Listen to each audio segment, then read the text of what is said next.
Hello students, ये video BEd internship report writing कैसे लिखें पर आधारित है। सभी स्टूडेंट्स जो कि बीएड के 4th सेमेस्टर में हैं तथा जिन्हें 16 हफ्ते की इंटर्नशिप पूरी करने के बाद एक रिपोर्ट लिखनी होती है, वह इस वीडियो को ध्यान से देखें। इसे देखकर आप समझ सकते हैं कि बीएड इंटर्नशिप रिपोर्ट राइटिंग में किन बिंदुओं पर ध्यान देना होगा। तो आइए देखते हैं कि इंटर्नशिप की रिपोर्ट कैसे लिखी जाए। इंटर्नशिप की रिपोर्ट राइटिंग लिखते समय सबसे पहले जो हेडिंग का ध्यान रखना है वो है डिटेल्स ऑफ द स्कूल, यानी इंटर्नशिप स्कूल का नाम लिखना है, उसका एड्रेस लिखना है, उसका एफिलिएटेड बोर्ड कौन सा है, वो स्कूल एडेड है या नॉन एडेड, किस कैटेगरी में आता है, वहां पर कन्वेंस की सुविधा उपलब्ध है, टाइप ऑफ स्कूल कैसा है, यानी कि गर्ल्स स्कूल, बॉयज स्कूल या coed school, medium of instructions वहां पर किस रूप में है, यानी कि हिंदी मीडियम स्कूल है या इंग्लिश मीडियम स्कूल है, ये लिख। इसके बाद जो हेडिंग आती है वो स्कूल इंफ्रास्ट्रक्चर, यानी कि विद्यालय संरचना, जिसमें सबसे पहले लिखना होगा नीड एंड इम्पोर्टेंस, यानी कि स्कूल इंफ्रास्ट्रक्चर का महत्व क्या है। फिर आएगा infrastructure of the internship school, जिसमें दो रूपों में लिखा जा सकता है, physical resources and human resources. Physical resources में वो सारी सुविधाएं जो विद्यालय में उपलब्ध है, विद्यालय में मौजूद है, जैसे कक्षा, जैसे लाइब्रेरी, लैब्स आदि सभी तरह की सुविधाएं। और ह्यूमन रिसोर्सेज में प्रिंसिपल, टीचर्स, वर्किंग स्टाफ आदि के बारे में लिखा जाए। नेक्स्ट हेडिंग है rules and regulations of school, यानी कि विद्यालय के नियम और निर्देश। इसमें सबसे पहले आपको need and importance of rules in school लिखना होगा, फिर बताना होगा कि जिस इंटर्नशिप स्कूल में आप थे वहां पे जनरल रूल्स क्या थे, यानी कि स्टूडेंट्स के लिए, टीचर्स के लिए और बाहर से आने वाले आगंतुकों के लिए क्या नियम निर्धारित थे, ये यहाँ पे आपको लिखना होगा। अगली हेडिंग है fee structure and procedure of internship school. जिस विद्यालय में आप इंटर्नशिप कर रहे थे वहां का फी स्ट्रक्चर क्या था, फीस जमा करने की प्रक्रिया क्या थी, वह मैनुअल रूप में फीस जमा करने की प्रक्रिया थी या ऑनलाइन थी या दोनों रूपों में उपलब्ध थी, या ऐसा जो भी उपलब्ध था वो आपको लिखना होगा। Fees monthly, quarterly, half yearly या ईयरली किस रूप में ली जाती थी। इसके अलावा फीस का डिटेल बताना होगा कि ट्यूशन फी, एग्जाम फी, लैब फीस, लाइब्रेरी फीस या स्पोर्ट्स फीस, इस तरह की कौन कौन सी फीस थी जो वहां की फीस में सम्मिलित थी, ये आपको विवरण में लिखना होगा। नेक्स्ट हेडिंग आती है list of holidays during internship, यानी कि इंटर्नशिप अवधि के दौरान जो छुट्टियां पड़ी वो आपको यहाँ पे देनी होंगी। वो 3 कैटेगरी में डिवाइड करके भी आप दे सकते हैं, जैसे नेशनल हॉलीडेज जो भी पड़े हुए हों, फिर फेस्टिवल हॉलीडेज यानी कि त्योहारों से संबंधित छुट्टियां, और अदर हॉलीडेज जैसे शासन आदि के आधार पर जो निर्धारित छुट्टियां आकस्मिक रूप से की जाती हैं या विद्यालय प्रबंधन के द्वारा, वो छुट्टियां यहाँ पर आपको बतानी। नेक्स्ट हेडिंग है syllabus covered by the intern, यानी कि इंटर्न के द्वारा पूरा किया गया सिलेबस जो इंटर्नशिप अवधि के दौरान उसने किया। इसमें आपको जितनी भी कक्षाएं मिली थी उनमें जो सब्जेक्ट्स पढ़ाने को मिले थे उनके चैप्टर्स के नाम आप सब्जेक्ट वाइज लिखेंगे, और यहाँ पर आप डायरी को प्रूफ की तरह यूज कर सकते हैं, क्योंकि डायरी में सभी विषयों और कक्षाओं को स्पष्ट रूप से लिखा जाता है जो कि आपने बनाई होगी। इसके बाद की हेडिंग है टाइम टेबल, यानी कि इंटर्नशिप की अवधि के दौरान जो टाइम टेबल आपने फॉलो किया, जो विद्यालय के द्वारा आपको पीरियड मिले थे उनके बारे में यहाँ पर देना होगा। जिसमें सबसे पहले टाइम टेबल की महत्व लिखना है, और उसके बाद इंटर्न यानी कि आपका जो टाइम टेबल रहा होगा, जितने पीरियड आपको मिले, जो जो क्लास आपको पढ़ाने को मिली, उसका आप एक पेपर शीट पर टाइम टेबल शो कर सकते हैं और उसके बारे में यहाँ पर डिटेल में विवरण देंगे। नेक्स्ट हेडिंग आती है morning assembly of internship school. इसमें पहले आप बताएंगे मॉर्निंग असेंबली का क्या महत्व है, क्यों मॉर्निंग असेंबली स्कूल में की जाती है। इसके बाद डे वाइज असेंबली रिपोर्ट बनाई जाएगी, यानी कि जितने दिन आपने इंटर्नशिप की है, जितने दिन आप विद्यालय में जाकर आपने पढ़ाया है, उन सभी दिनों की आप डेट वाइज असेंबली रिपोर्ट तैयार करेंगे, जिसमें prayer, news reading, special days, dress cleanliness, routine checkup और पीटी ड्रिल आदि के बारे में आप वर्णन कर सकते हैं। इसके बाद की हेडिंग है day wise interns teaching report. इसमें आप पर पीरियड या पर सब्जेक्ट टीचिंग प्लान बनाएंगे, यानी कि डेली आपने जितने भी क्लास पढ़ाए उनको एक प्लान के फॉर्म में शो करेंगे, जिसे आप फाइल में लिख पाएंगे, जिसमें date, class and period, subject, topic, methodology या teaching methods, description of the content, material aid और होमवर्क लिखा जाएगा। इसका विवरण आपको डेली पीरियड वाइज देना होगा। नेक्स्ट हेडिंग है को करिकुलर एक्टिविटीज, जिसमें सबसे पहले आप इम्पोर्टेंस ऑफ को करिकुलर एक्टिविटीज लिखेंगे कि स्टूडेंट्स के लिए क्यों इम्पोर्टेंट है।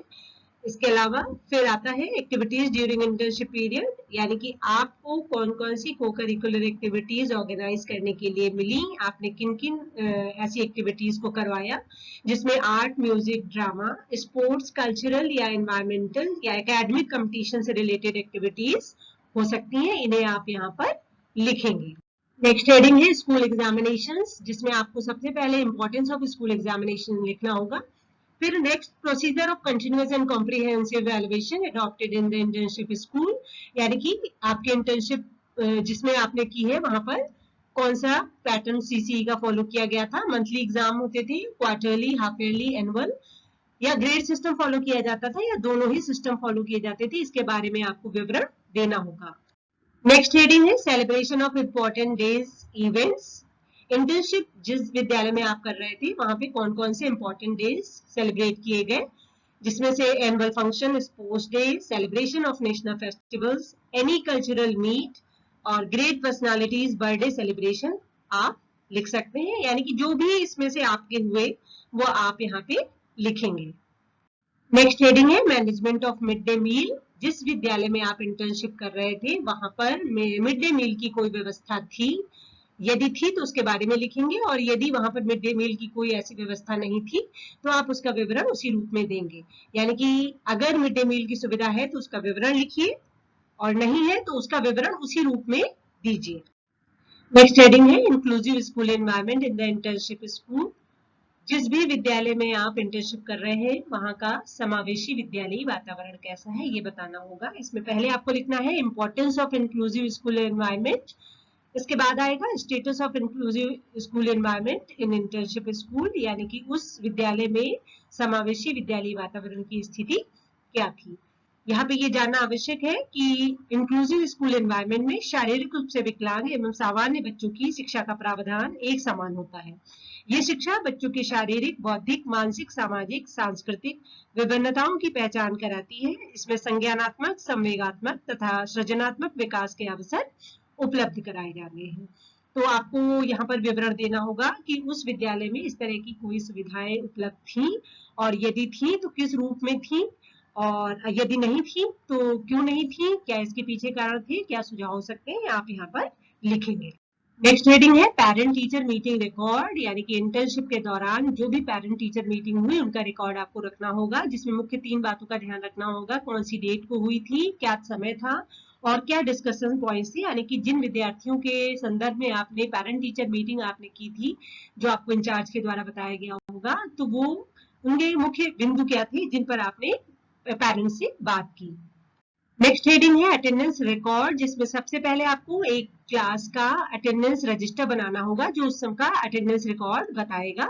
इसके बाद एनालिसिस ऑफ अटेंडेंस रजिस्टर, यानी कि उस अटेंडेंस रजिस्टर की एनालिसिस करनी होगी, जिसमें मुख्य बिंदुओं को ध्यान में रखना होगा, जिसमें स्टूडेंट्स रिकॉर्ड आएगा, फी रिकॉर्ड आ सकता है अगर दिया गया हो स्कूल की तरफ से, प्रेजेंट एंड एब्सेंट रिकॉर्ड बच्चों का आएगा, cumulative record of attendance of students आ जाएगा, स्टूडेंट्स मेडिकल लीव या कोई और लीव जो उन्होंने ली हो उसका रिकॉर्ड आ जाएगा, और टीचिंग डेज और एक्टिविटी डेज का विवरण भी वहां पर दिया जाएगा। नेक्स्ट हेडिंग है measures taken by the school if any unexpected situation, यानी कि यदि कोई ऐसी अनावश्यक परिस्थितियां हो जाती हैं जिनका पहले से कोई विवरण नहीं होता है तो उसके बारे में विद्यालय द्वारा क्या उपाय किए गए, इनके बारे में आपको लिखना होगा। यदि ऐसी परिस्थितियां उत्पन्न हुई हो आपके इंटर्नशिप अवधि के दौरान तो आप लिखेंगे।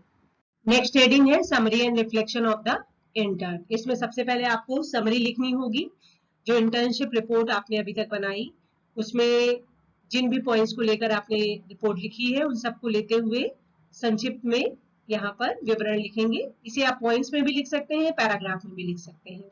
इसके बाद आता है रिफ्लेक्शन ऑफ द इंटर्न। ये इंटर्नशिप रिपोर्ट का सबसे महत्वपूर्ण पक्ष है, क्योंकि इसी के द्वारा स्पष्ट हो पाता है कि इंटर्न ने जो कुछ भी सैद्धांतिक रूप से पढ़ा था वह विद्यालय की परिस्थितियों में किस प्रकार लागू था।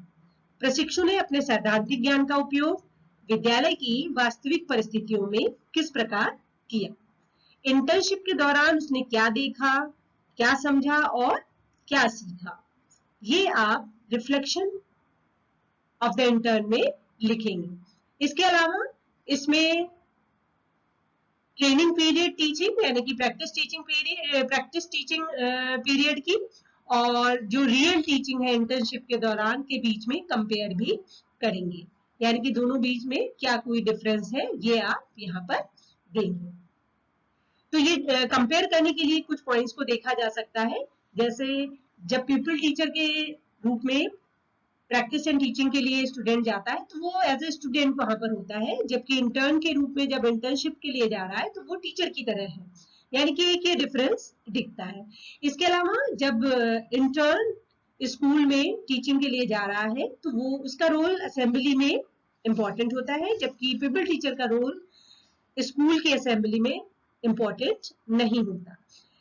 स्कूल में जो क्लासेस में अलग अलग सब्जेक्ट्स जो पढ़ाए जाते हैं उनमें प्लानिंग ऑफ द कंटेंट में इंटर्न का रोल इंपॉर्टेंट हो जाता है, क्योंकि उसे इस तरीके के इंस्ट्रक्शंस प्रिंसिपल या इंचार्ज के द्वारा दिए जाते हैं, जबकि पीपल टीचर को इस तरीके का कोई रोल नहीं मिलता।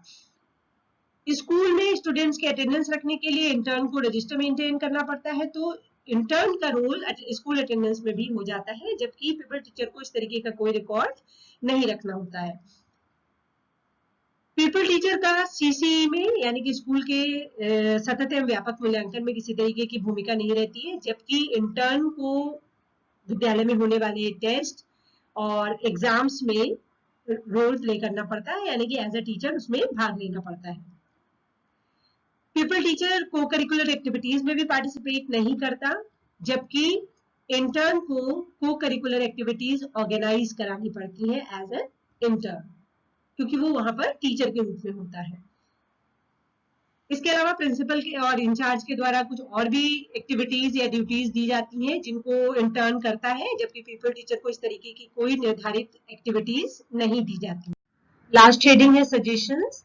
इंटर्नशिप स्कूल में यदि कोई ऐसे सुझाव आपको लगते हैं जो आप देना चाहें तो ये आप यहाँ लिखेंगे, जो विद्यालय के भवन से संबंधित हो सकते हैं, प्लेग्राउंड से रिलेटेड हो सकते हैं, कक्षाओं से रिलेटेड हो सकते हैं, एकेडमिक एक्टिविटीज, मूल्यांकन प्रक्रिया और शिक्षक विद्यार्थी सहभागिता से संबंधित हो सकते हैं, या अन्य कोई सुझाव जो आपको लगते हैं।